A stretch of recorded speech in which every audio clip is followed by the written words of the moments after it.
you probably have seen some pretty or heard about some pretty remarkable life-saving stories from countless of people catching things early and doing something about.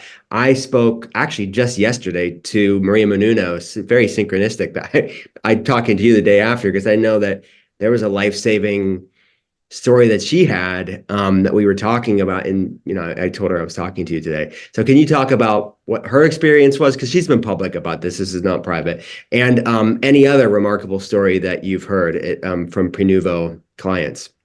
Well, we have just so many, sort of thousands now. Hers was sort of an interesting case because she was somewhat symptomatic, and this was a cancer that was missed on a diagnostic scan that was picked up on one of our screening exams in Los Angeles. So, but it's not an unusual story. I mean, we've found, for example, I can think of one other patient where we found an 11 centimeter kidney cancer, and this patient was completely asymptomatic. And the vast majority of cancer we find are in people that are not yet suffering symptoms. So there's just too many stories to recount, if I'm being totally honest. The stories that I find the most interesting actually are not necessarily just sort of the life-saving ones, but I think as humans, we are just really hard.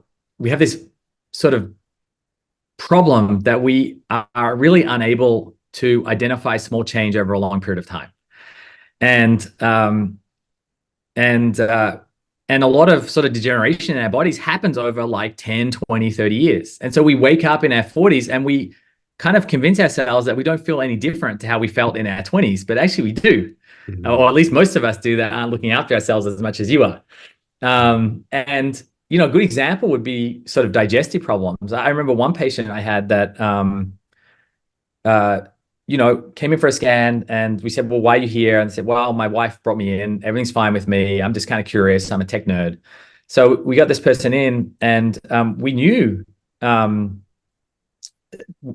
was a radiologist looking at the images as they were coming from the machine. And they said, oh, this person's going to go straight to the bathroom for number 2, straight after the scan. And lo and behold, they got off the machine. They went straight to the bathroom, and they came back, and we sat down, and they said, well, what's going on with your health? Nothing, everything's fine. And that person had severe colitis, and they had no idea, because this was a condition that had developed over probably 20 years. And they forgot what it was like to have regular bowel movements decades earlier.